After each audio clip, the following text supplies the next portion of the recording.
What's up mga paps? Welcome back to my channel. If you are new to my channel, please don't forget to click the subscribe button as well as the notification bell. Ano ba ang pag-uusapan natin ngayon mga paps? Ang pag-uusapan natin ngayon mga paps ay tungkol or about sa dito sa panel ng Honda Click 150i. Kung mapapansin niyo, itong panel natin ay hindi talaga gawa or nagmo-moist. Wala hindi nagpa-function. Noong Friday, nag-text ako sa Honda kasi ang tagal di pa dumadating ang panel. Dumating na pala yung panel natin mga paps. Ang problema daw, hindi nila ako ma-text kasi wala daw akong number na iniwan doon. Ang alam ko talaga, meron akong number doon. Kasi, nung kinuha ko itong Honda Click doon sa Honda na yon, iniwan ko yung number doon mga paps para i-text ako kung dumating na ba yung ORCR ko. Ayun, tinext naman ako nung dumating yung ORCR ko. Pero nung itong sa panel ko, wala. Oh no! Ang tagal ko nang inano yung panel ko, di ba? August pa. Ngayon lang. Galing ako doon last month, October, siguro mga bandang first week o second week ng October yun, wala pa. So siguro dumating yun mga last week na ng October.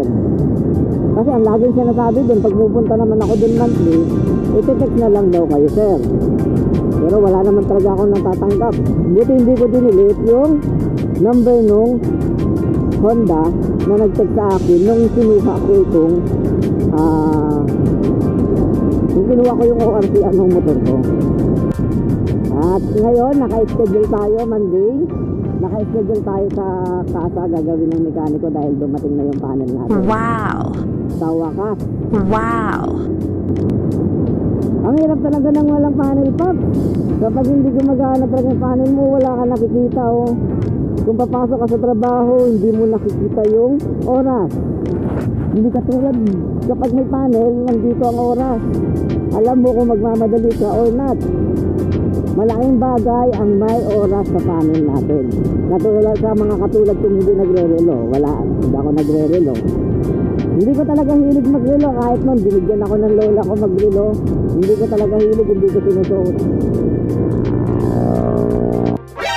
Nani? Ay wow, may Max. Tao si sir.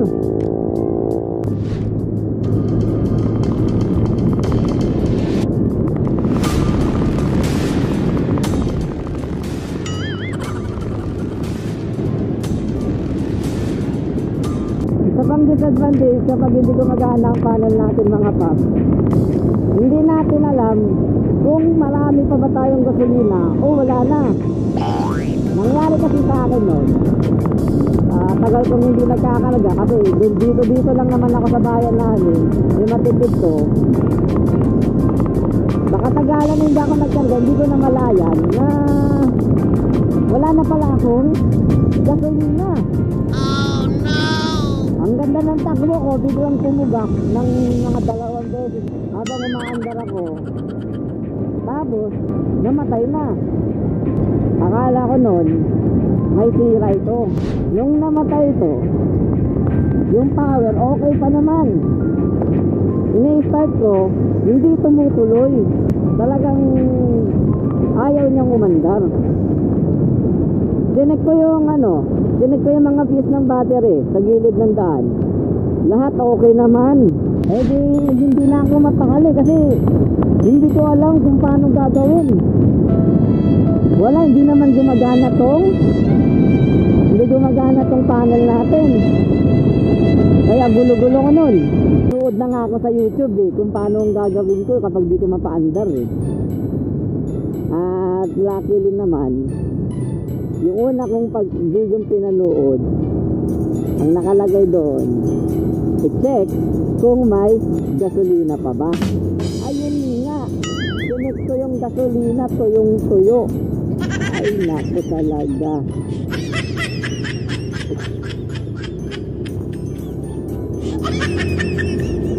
Kaya napakamot ulo na lang ako nun. Kasi gasolina lang pala. Yun nga yun ang disadvantage talaga, na ang laking bagay talaga nitong may panel tayo.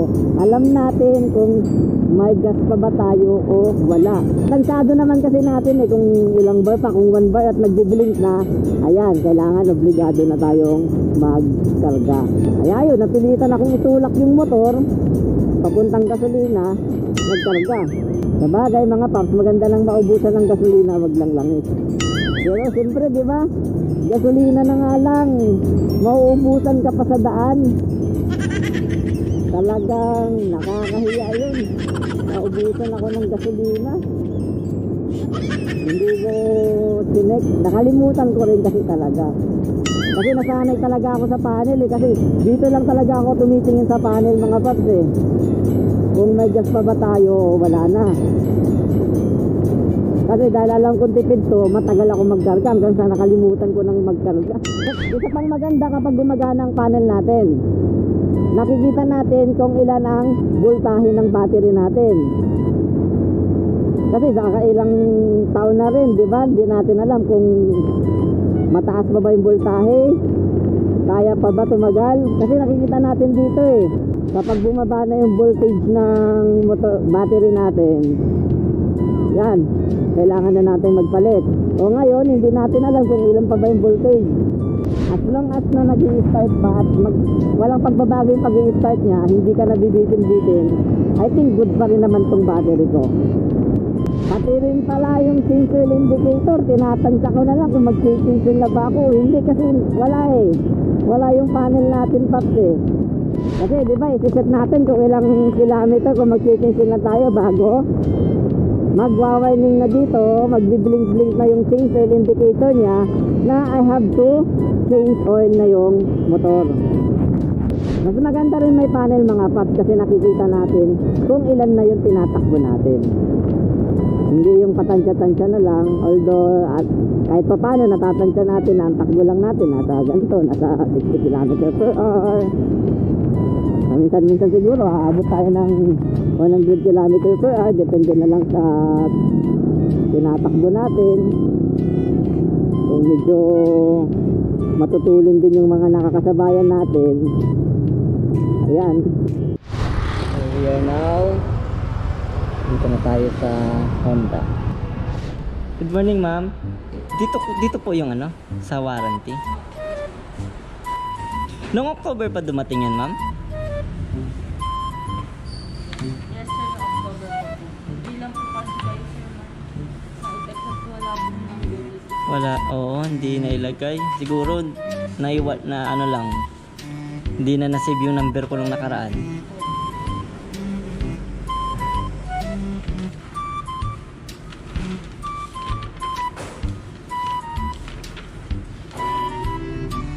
A few moments later. So, nandito tayo ngayon sa Honda sa Iba, Zambales. Dinala natin, ipaayos natin yung Honda Click 150i natin doon sa panel. Hindi na tayo pinapasok doon ng mekaniko kasi makita daw ako sa CCTV, hindi naman ako personnel dito sa kanila. So, ngayon dito tayo sa labas, magtatambay tayo. Dito lang, hanggang silip lang ako doon sa kanila. Yun, nandun siya sa loob, hindi makapasok, bawal daw pumasok kailangan magantay lang dito sa labas. 1 hour later. Ayun, nasalpak na mga paps. Ngayon tignan natin, check natin kung gagana talaga. Replacement na to, talagang gagana na pala talaga. Ayun.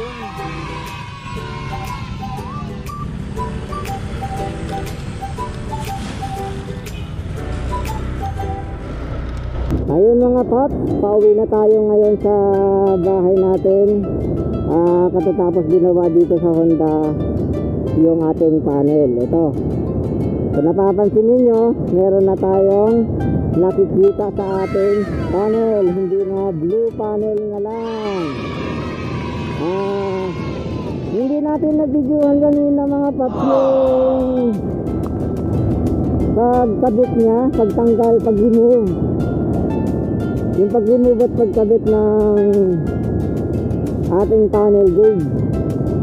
Kasi during installation, pinalabas ako ng mekaniko kasi bawal pala ang unauthorized personnel doon sa loob nila. Kaya doon tayo nagtambay sa labas ng kanilang shop. O kung shop ba tawag doon. Habang iniintay natin kanina na ginagawa ng mekaniko nila itong ating panel gauge, nagtingin-tingin din ako ng mga motor dun sa loob ng Honda. Meron palang bagong click ngayon, Honda Click 150i saka Honda Click 125i. Parang version 2 ng panel. Kasi ito 2019, ito yung version 2 ng Honda Click 150i, pero version 1 ng panel na. Kasi sa pagkakaalam ko, ang version 1 2018 Honda Click 150 ay hindi pa panel. Ito ngayon ay ito yung tinatawag nilang game changer. So nakita ko din kanina yung game changer version 2, yung 150i, Honda Click 150i ay may pagkakaiba na kahit konti. Kung mapapansin ninyo, itong Honda Click natin, itong Honda Click 150i, ito yung mga 3D emblem pa. Ito yung mga naka-imbus yung click. Makikita nyo dyan, 150. Ipa-plus natin sa screen yung naka-imbus, diba, sa ating Honda Click 150i. Ngayon, yung 2020 Honda Click 150i, para na sa yung version 2 ng 125 Honda Click 125i. Kasi sticker na siya mga paps, hindi na siya naka-imbus. Sabi naman sa akin doon ng tao doon sa, sabi naman nung personnel doon sa Honda, bakit, tinanong ko kasi kung bakit ginawa nilang sticker. Kasi daw doon sa Maynila daw, sinusungkit daw nila kapag nakapark yung mga Honda Click 150i, sinusungkit nila yung mga naka-imbus. Oh no! Kaya ginawa ng Honda, ginawa na lang sticker para hindi na masungkit, diba? Kasi ginagawa daw nila, ninanakaw daw nila yung mga naka-imbus, tapos ititinda nila.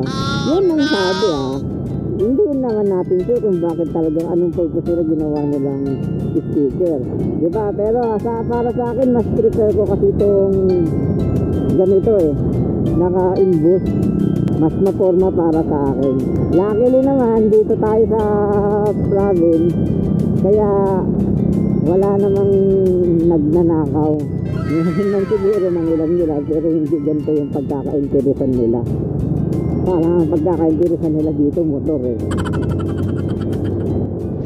Dito muna tayo saglit. Nakalimutan pala natin ikabit yung kalimutan natin isuot yung gloves natin ang init. Na-excite ako dito sa panel kaya nakalimutan na natin suot. Nakabit natin yung panel natin doon sa Honda kasi hindi tayo marunong magkabit. Saka wala rin akong tools. Iba kasi yung tools dito hindi basta-basta alin din sa pinambabaklas. Kaya kahit aralin ko, wala rin akong pambaklas. Kaya pinakabit ko na rin. Ang binayaran ko lang pala doon yung service nung nagkabit nito kasi under warranty pa tong panel natin. Itong inabit sa atin, made in Thailand na. Talagang ginagaranti daw nila na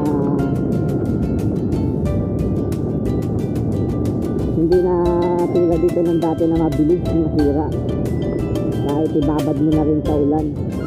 Kasi yung pinalpak nila kasi dito dati, made in Indonesia. Pangalawa na kasi natin ito mga paps. Nung una, last year, bago pa to, ilang buwan pa lang, nasira din. Ano ko lang ng kakalinis ko lang. Madalas ko kasi linisan to noon. Eh, bigla siya nag-move din ang loob. Nahamugan lang. Isang buong gabi lang siyang naiwan sa labas. Nahamugan, ayun, nag-moist. Kaya nagpalit din tayo. Yung kinalpak nila, made in Indonesia, ilang buwan lang din, naulanan lang din sa labas.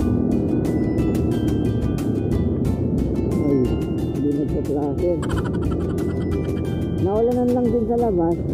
Ayun, nag-black na naman, nag-blue panel na naman, wala na namang makita.